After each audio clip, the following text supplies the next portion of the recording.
विनय express web portal में आपका स्वागत है। आज हम आपको मिलवा रहे हैं डॉक्टर ओके हर्ष जी से। डॉक्टर ओके हर्ष जी लोकल यूनिवर्सिटी के प्रो चांसलर है। इससे पहले आप टांटिया विश्वविद्यालय में वाइस चांसलर के रूप में पदासीन रहे। देश और विदेश की 7 से 8 विश्वविद्यालय में विभिन्न पदों पर अपनी सेवाएं दी। मुख्य रूप से 1994 से 2011 तक ऑस्ट्रेलिया, गल्फ तथा इससे संबंधित कई अमेरिकन विश्वविद्यालयों में आपने काम किया। उच्च कोटि के शोध को देखते हुए ब्राजील की सर्वश्रेष्ठ वैज्ञानिक संस्था रियो डी जेनेरियो ने विशेष सम्मान दिया। कानपुर विश्वविद्यालय के प्रथम डॉक्टर ऑफ साइंस की डिग्री तत्कालीन उपराष्ट्रपति के.आर. नारायण ने प्रदान की। पिछले 5 वर्षों में कई राष्ट्रीय सम्मान जैसे राष्ट्रीय गौरव award, best citizen of India से सम्मानित किया गया। इनके भौतिक, इंजीनियरिंग तथा कंप्यूटर साइंस के शोध का कई दिशाओं में उपयोग चल रहा है। आपने अपने अब तक के जीवन काल में देश ही नहीं विदेश की कई विश्वविद्यालय में महत्वपूर्ण पदों पर सेवाएं दी है। आप हमारे पाठकों को देश से विदेश तक जाने की यात्रा के बारे में बताएं। तो मैं आप सभी को इस अवसर के लिए धन्यवाद देता हूं कि आपने मुझे इस विषय के लिए चुना। निश्चित रूप से मेरा पिछले 30 से 35 साल का जो सफ़र था वो विदेशों के कई विश्वविद्यालयों और भारत के भी कई विश्वविद्यालयों से मेरा गहरा संबंध रहा है। मैंने भौतिकी, इंजीनियरिंग और कंप्यूटर साइंस के विभिन्न अलग अलग विषयों पर शोध किया तथा दुनिया के कई देशों में भ्रमण और काम करने का अवसर मुझे मिला। मेरा ये मानना है कि भारत की प्राचीन संस्कृति की दुनिया के तमाम जगहों पर एक बहुत बड़ा जो है वो प्रतिष्ठा है उनकी, और भारतीयों की अपनी एक अलग ही नज़र से दुनिया के लोग देखते हैं। लेकिन वर्तमान में भारत में जिस तरह से शिक्षा, शोध और शिक्षा का विकास हुआ वो हमारा उस स्तर का नहीं है जो होना चाहिए। मैंने ये पाया कि दुनिया के तमाम विश्वविद्यालयों कभी भी मैंने अनुशासन की कमी नहीं पाई, अनुशासनहीनता नहीं पाई, और विषयों अलग अलग विषयों में जो लोगों का जो रुचि थी वो बहुत गहन रुचि पाई। लेकिन हिंदुस्तान में आने पर मैंने ये देखा कि हमारे युवा वर्ग जो हैं वो बटे हुए हैं और उनकी वो रुचि नहीं है जो इस विषयों में जिसकी आवश्यकता है। मेरा ये मानना है कि इन सालों में मैंने ये पता लगाया कि कहीं कहीं पर तो जो हमारे विश्वविद्यालय हैं, जैसे बनारस विश्वविद्यालय हैं, कुछ अच्छे IITs भी हैं, all India institute of medical sciences हैं, उनमें कुछ ऐसे प्रतिभाएं भी निकली है जिन्होंने जाके भारत का पता लहराया है, और ख़ास तौर से सॉफ्टवेयर इंजीनियरिंग में। लेकिन फिर भी हमारे पास हमारा ये सोचना है कि जो हमारे पास जितना युवा है और जितनी हमारी युवा शक्ति और जो मानसिक स्तर है, हम उससे बहुत ज़्यादा हासिल कर सकते हैं। हर्ष जी, अभी आपने बताया कि आपने भौतिक विज्ञान में PhD की है, कंप्यूटर साइंस में PhD की है, इंजीनियरिंग आपका क्षेत्र रहा है। तो ये 3 अलग अलग जो विषय है उनकी इस त्रिवेणी को आपने कैसे सामंजस्य बैठाया अपने जीवन में? बहुत अच्छा विषय है और एक प्रश्न है। मैंने भौतिक विज्ञान की यात्रा जो है 1975 में मेरा प्रथम जो है वो मास्टर ऑफ साइंस फिजिक्स में करने के बाद शुरू किया। मैंने पाया कि तब कंप्यूटर विज्ञान अपनी विकसित होने की स्थिति में था, और धीरे धीरे कंप्यूटर विज्ञान जो है जिस तरह से विकसित हुआ, मैं ये कह सकता हूँ कि कंप्यूटर साइंस के जो पिता है वो फिर भौतिक विज्ञान रहा है और माता है वो मैथमेटिक्स रही है। गणित में जैसे डिस्क्रीट मैथमेटिक्स है, गणित में जैसे हमारे जो है वो आपके ऑटोमेटा एक लैंग्वेज है, वो हमारी जो है एक तरह से उसने कंप्यूटर विज्ञान की माता का कार्य किया। जो इलेक्ट्रॉनिक्स है, डिजिटल इलेक्ट्रॉनिक्स के जो आविष्कार के बाद एक तरह से उसने पिता का काम किया, और दोनों ने मिलके एक ऐसा, जिसको हम कह सकते हैं एक ऐसा प्रयोग तैयार किया जो भौतिक विज्ञान और मैथमेटिक्स यानी गणित दोनों को एक तरह से जो है वो निकल गया। यानी कि आज कंप्यूटर विज्ञान इतना ऊपर हो गया जिसने दुनिया की हर चीज़ को बदल के रख दिया। कंप्यूटर विज्ञान का जो हम अगर जो यात्रा एक अलग तरह से भी देख सकते हैं कि हम जो विज्ञान में शोध करते थे उसमें जो है एक भाषा होती थी, उसको कहते हैं फोर्ट्रैन, और फोर्ट्रैन जो है वो तमाम तरह के निम्न और उच्च स्तर के गणितीय आकलनों में उसका उपयोग होता था। जैसे जैसे फोर्ट्रैन का विकास हुआ, धीरे धीरे जो है वो एक तरीके से बेसिक की तरह लैंग्वेज बन गई और बेसिक से जाके वो विजुअल बेसिक बन गई।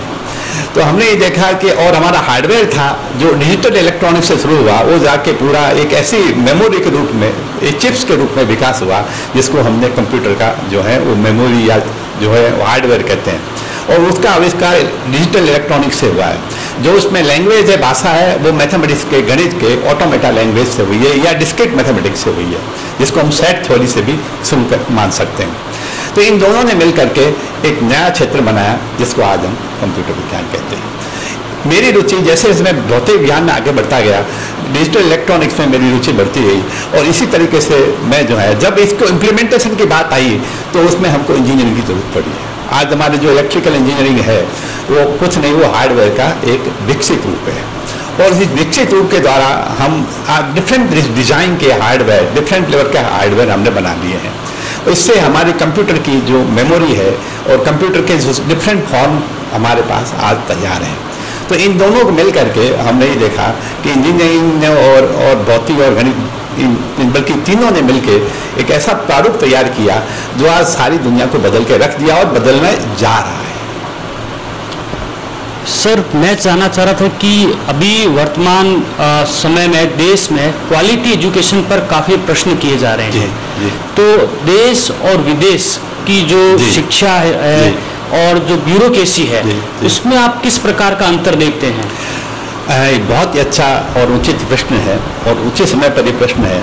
मेरा ये मानना है कि भारत में शिक्षा को जो है एक इंडिपेंडेंट आइडेंटिटी के रूप में नहीं माना गया है। हमारी जो ब्यूरोक्रेसी है, हमारा जो एडमिनिस्ट्रेशन है, वो शिक्षा को एक अलग तरह से स्वरूप की संज्ञा दें। यहाँ पर विदेशों में हमने देखा है कि शिक्षा के रूप में किसी का भी कोई भी बाहर से इंटरफेरेंस नहीं है, कोई बाहर से बाधा नहीं है, और वो सारी व्यवस्था जो है वो शिक्षित लोगों के हाथ में, यानी जो शैक्षणिक संस्थाएं जो देखते हैं या जो शिक्षा के बारे में सोचते हैं, वो उनका विकास शुरू से ही शिक्षा के लिए ही हुआ है, न उसमें किसी तरह की ब्यूरोक्रेसी का, किसी एडमिनिस्ट्रेशन का वहाँ दखल है। और यही नहीं, उनको सारी शिक्षण संस्थाएं अपने जो है वो एक अपने अलग से यूनिट के रूप में काम करती है। मैंने पाया कि हिंदुस्तान में ये कमी है, हर जगह जो है शिक्षा के रूप में दूसरे लोगों का प्रादुर्भाव हुआ है। दूसरा विषय ये है कि हमने शिक्षा को जो है आज एक ऐसी बॉडी के रूप में विकसित नहीं किया है जिसका आने वाले 10 और 20 साल में हम उसका कोई परिणाम देख सकें। जैसे हम शिक्षण संस्थाएं आप देख रहे हैं, वही ट्रेडिशनल ग्रुप में, वही मैं जिस ढंग से उसको पढ़ाते जा रहे हैं, जिस तरीके से उसका विकसित होता जा रहा है। एक छोटे से देश ऑस्ट्रेलिया, जिसने शिक्षा आज $1 बिलियन इकोनॉमी, एक बहुत बड़ी अर्थव्यवस्था के रूप में सामने आई है, वहाँ पर शिक्षा को एक व्यवहारिक रूप में काम में लाते हैं। जैसे वहाँ पर 3 साल की, जैसे यहाँ पॉलिटेक्निक डिप्लोमा हमारे देश में करते हैं, वहाँ 3 साल के डिप्लोमा के बाद में उन विद्यार्थियों को किसी भी तरह की जो है वो जॉब की जरूरत नहीं है, कोई नौकरी की जरूरत नहीं है, क्योंकि उनको एक इस तरीके से उनकी क्वालिटी बनाई गई है जिसको हम कहते हैं स्किल इस ढंग से बनाई गई है कि आज उसने डिप्लोमा किया और दूसरे दिन जाके वो मार्केट में अपना प्रोडक्ट लॉन्च कर सकता है या अपना सॉफ्टवेयर बना सकता है।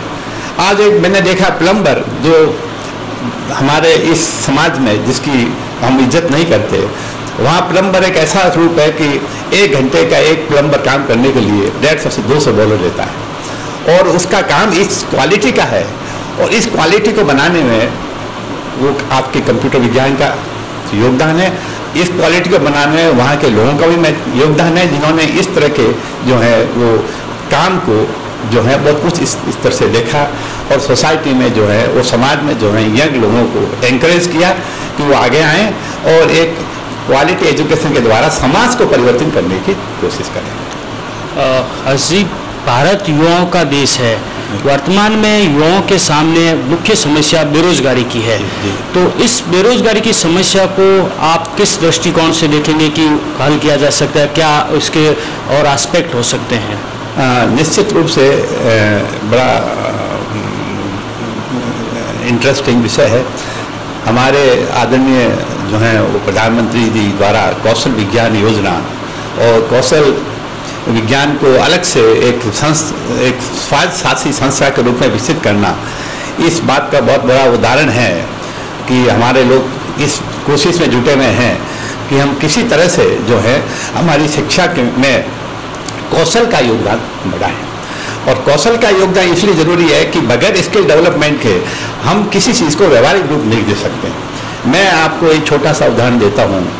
मैं हिंदुस्तान कॉलेज मथुरा में डायरेक्टर रहा और वहाँ पर 75% जो है विद्यार्थियों का प्लेसमेंट होता है।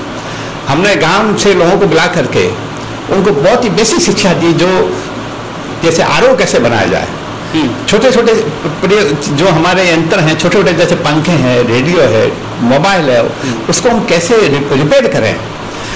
जो जिनको तकनीकी ज्ञान नहीं था वो भी इस बात को इतना सीख गए कि अपनी रोजी रोटी चला सके। लेकिन जो हमारे विद्यार्थी थे वहाँ पर उन्होंने जब आरओ बना के दिखाया, आरओ ये कि आज के गाँव में, हमारे रूरल एरिया में पानी की, शुद्ध पानी की इतनी आवश्यकता है, और हमने पाया कि हमने जो आरओ बनाए उसमें मात्र 3 पैसे प्रति लीटर पानी को शुद्ध करने की क्षमता है। और इस तरीके से हम चाहते हैं कि रोज जो जीवन में डेली उपयोग आने वाली, नित्य उपयोग आने वाली वस्तुओं को अगर बच्चे बना के और अपने व्यवहारिक जीवन में उतारें, इस तरह का स्किल तो हमारे इंजीनियरों को, हमारे वैज्ञानिकों को, हमारे बच्चों को शिक्षा दी जाए। मैं समझता हूँ कि जो रोजगार परक जो इस तरह की शिक्षा आगे जाके बच्चों को कम से कम जो है वो निश्चित रूप से कोई न कोई जो है रूप में बेरोजगार देगी। और मैं समझता हूँ कि बड़े बड़े देश जो इसमें काम कर रहे हैं वो इसी तरह से काम कर रहे हैं। सर, आपको कई अंतर्राष्ट्रीय राष्ट्रीय संस्थाओं से पुरस्कार प्राप्त है। सबसे खुशी की बात है कि आप बेस्ट सिटीजन ऑफ इंडिया पुरस्कार से पुरस्कृत है। हम चाह रहे हैं कि युवाओं के लिए आप कुछ संदेश दें ताकि वो भी इस तरफ बढ़ें। निश्चित रूप से मैं इस विषय पर कुछ कहना चाहूँगा। मैं बीकानेर में पिछले 3 दिन से हूँ और मैं ये देख रहा हूँ कि बीकानेर के युवा अपना समय का उचित उपयोग नहीं कर पा रहे। खास तौर से मैं देखता हूँ कि शाम के समय विभिन्न अननेसेसरी अनावश्यक कामों में वो संलग्न रहते हैं। समय का पहली बात तो यह कि उचित रूप में उपयोग किया जाए, चाहे वो कुछ चीज़ पढ़ें, लिखें, आपस में वार्ता करें, लाइब्रेरी में बैठें, और अगर ये न कर सकें तो कहीं जाके वो वॉलंटियर काम करें, किसी भी संस्था में जाके किसी भी रूप में, और काम करने की कोई शर्म न करें। क्योंकि युवा एक ऐसा समय है, एक ऐसा जो है स्टेज है जो वो सब कुछ सीख सकता है, सब कुछ कर सकता है। हमने देखा कि 1950 से 1960 के दशक में रसिया के 1/3 लोगों ने इसी तरह का काम किया। बेझिझक उन्होंने जो है उनके युवाओं ने 1-1 साल से लेकर 3-3 साल के डिप्लोमा किए, देश के लिए उन्होंने वॉलंटियर काम किया, उनमें सीखने की राह आई। उन्होंने अमेरिका जैसे देश का जो है के साथ कंपटीशन किया। तो समय का नष्ट न किया जाए किसी न किसी रूप में, और नहीं तो वो वॉलंटियर काम करके और छोटी छोटी चीज़ों की जो है वो बैठ करके, अगर वो पॉलिटेक्निक के स्टूडेंट हैं, इंजीनियरिंग के स्टूडेंट हैं, तो जाके कुछ आपस में मिल करके, अकेले नहीं तो अपनी टीम बना के कुछ न कुछ एक नई कंस्ट्रक्टिव, एक रचनात्मक चीज़ से कुछ न कुछ बनाएं और मार्केट में जाएं और देखें, जैसे आज चाइना बना रहा है। क्योंकि अंततोगत्वा हमको चीन, ताइवान, जापान और इवन साउथ कोरिया जैसे देशों से हमको जो है वो प्रतियोगिता करनी है। अगर हमको दुनिया में देश में ऊपर रूप में आना है तो इन देशों के साथ न केवल प्रतियोगिता करनी है, बल्कि हमको ऐसी चीज़ों का निर्माण करना है जो हमारे जो नित्य रोज में सहायक हो, और हमारी नहीं बल्कि दुनिया के सभी लोगों की जीवन शैली को वो आगे सहायता प्रदान करे। वर्तमान में सर पूरे देश में तकनीकी का विकास खूब हो रहा है, कंप्यूटर का उपयोग बहुत ज़्यादा हो रहा है। मैं आपसे चाह रहा था कि आपका फील्ड भी कंप्यूटर साइंस रहा है, तो कंप्यूटर का, विज्ञान का दैनिक जीवन में हम किस प्रकार से उपयोग कर सकते हैं, या अलग अलग क्षेत्रों में हम किस प्रकार से इसका उपयोग कर सकते हैं? कंप्यूटर का हमारे नित्य प्रति के जीवन में जो है वो उपयोग बढ़ता ही जा रहा है। सवेरे से शाम के बीच में हमारी जो दिनचर्या है वो, उसमें हम इसी से जुड़े हुए हैं, और इससे जुड़ के हम और भी अपना जो है समय का और जो है वो बचत कर सकते हैं। और यही नहीं, हम जो है अपने सुचारू रूप से अपने काम को कर सकते हैं। बड़े शहरों में भी, बल्कि छोटे शहरों में भी आजकल बसें चलती है, गाड़ियाँ चलती है। कोई भी बस कितने बजे किस जगह आएगी, हम SMS के द्वारा ऑटोमेटिक सूचनाएं अपने ग्राहकों को दे सकते हैं। जैसे आपने कहा हम 4 बसों का उपयोग करते हैं, तो सवेरे से लेकर और शाम तक उन 4 बसों के बारे में हम एक सर्वर बना करके कि बसें कितने बजे जो रवाना हो रही है और आज कितने मिनट लेट आ रही है, कितने मिनट सही समय आ रही है, उसका पूरा ज्ञान हम आपके मोबाइल पर दे सकते हैं। तो हम उसी समय जो है वो उस अपने गंतव्य स्थान पर, यानी जहाँ पर हमको बस पिक करने पहुँचेंगे, जब हमारा टाइम बहुत कम हमारा रहेगा, तो हम समय का उपयोग कर सकते हैं। इसी तरह से जो है हम अपने ट्रेनों में, एयरपोर्ट में हम SMS दे करके एक सर्वर बना सकते हैं। बड़े बड़े शहरों में ऐसा काम हुआ है, नंबर 1। नंबर 2 सा ये विषय है कि कंप्यूटर में के क्षेत्र में हमारे आसपास जितनी भी जैसे मॉल्स हैं, मॉल में कौन किस मॉल में क्या चीज़ बिक रही है, इसका एनालिसिस, इसका विश्लेषण हम हर हफ्ते अपने ग्राहकों को दे सकते हैं। चाहे वो मेंबर हो चाहे मेंबर नहीं हो, वो जो है हम किस वॉलंटियर रूप में उनको ये अपनी सूचनाएं प्रदान कर सकते हैं। उससे उनको उनके समय भी बचत होगी और साथ में उनको सस्ती चीज़ें भी, आसपास चीज़ें मिल जाएगी। यही नहीं बल्कि हम इसके द्वारा मौसम विज्ञान जो आज इतना विकसित कर गया, अब मौसम की जो है खास तौर से देश के उन भागों में जहाँ बहुत बरसात या बहुत गर्मी या बहुत सर्दी पड़ती है, वहाँ पर मौसम का हर 4-5 घंटे में जो है वो मोबाइल के द्वारा SMS करके इसका उपयोग कर सकते हैं। यही नहीं, हमने ये पाया, अभी हमने कुछ शिक्षण संस्थाओं में पाया कि बच्चे जब क्लास में प्रवेश होते हैं तो उनके चेहरे को मान्यता प्रदान करके ऑटोमेटिक उनकी उपस्थिति या गैर हाजिरी जो है वो कंप्यूटर में अपने आप जो है वो एक तरह से जो है आ जाती है। तो इनका क्या है, हम समय को नहीं केवल बचत करते हैं बल्कि जो है वो वस्तु की वास्तविकता का ज्ञान भी हम करने में ये बड़ा सहायक है। तो अगर हम कंप्यूटर विज्ञान को दिन प्रतिदिन में लाएं तो न केवल हमारा समय और बचेगा बल्कि हमारी जीवन की जो क्वालिटी है उसकी भी कीमत, उसकी भी जो है वो क्वालिटी भी बढ़ेगी और साथ साथ बच्चों में एक तरह का नए ज्ञान का विकास होगा। इसी प्रकार सर मैं कह रहा था कि जब हम सुबह उठते हैं और शाम रात को जब सोते हैं, जो भी हम कुछ प्रक्रिया के दौरान जो काम करते हैं उसमें कहीं ना कहीं सभी कामों में विज्ञान जुड़ा रहता है। तो हम भारत जैसे देश में या हमारे आसपास के जो क्षेत्र है उसमें हम दैनिक विज्ञान को किस प्रकार से व्यवहारिक रूप में लाएं जीवन में, उसके बारे में थोड़ा बताइए। भारत जैसे विशाल देश में खाने पीने की चीज़ों से लेके, और यही नहीं है, हमारे यहाँ जो हैं वो बड़े बड़े शहरों में जिस तरीके से ऑक्सीजन की कमी हो रही है, खाने पीने की चीज़ों में मिलावट के लिए तमाम, जैसे हम दूध की प्योरिटी है, खाने पीने की चीज़ों की प्योरिटी है, और रोज़ दिन भर के जीवन में बहुत सी ऐसी चीज़ें हैं जो हमको शुद्ध नहीं मिलती। तो उसको हमारे पास, चाहे हम इसके लिए छोटे छोटे बच्चों को सिखाएं कि किस तरीके से हम छोटे छोटे यंत्र बना के हम पानी को शुद्ध कर सकते हैं, हम किस तरह से यंत्रों को जो है दूध की प्योरिटी का पता ला सकते हैं, खाने पीने की प्योरिटी का पता ला सकते हैं। मौसम के बारे में हम तत्काल जो है किसी का कोई भी अंदेशा हम जान सकते हैं। तो न केवल ये हमारे दिन प्रतिदिन जीवन के लिए उपयोगी है बल्कि बच्चों को कैसे किया जाए उसके द्वारा उनको ज्ञान दे के और उन उपकरणों का ज्ञान उनके दिमाग में उनके लिए उनको ज्ञान अर्जित कर सकते हैं, जो कि एक व्यवहारिक ज्ञान ही नहीं बल्कि जीवन के लिए उपयोगी ज्ञान है। और छोटी छोटी चीज़ों के ज्ञान के द्वारा हम जो है आज हमारे जीवन में यही नहीं बहुत से ऐसे यंत्र पाए गए हैं, जैसे हमारा मोबाइल है, हमारे यहाँ जो है रिमोट है, हमारा टेलीविज़न है, उनमें छोटी छोटी चीज़ें जो हम दिन प्रतिदिन हमको परेशान करती है, बच्चों को रिपेयरिंग के लिए कुछ ज्ञान दिया जाए। मैं समझता हूँ कि छोटे बच्चों को और युवा लोगों को इसका एनकरेजमेंट अगर करेंगे तो न केवल उनको जीवन में प्रत्येक क्षेत्र में वो कुछ कर पाएंगे बल्कि उनके जीवन के गुणवत्ता को बढ़ाने में भी सहायक होगा।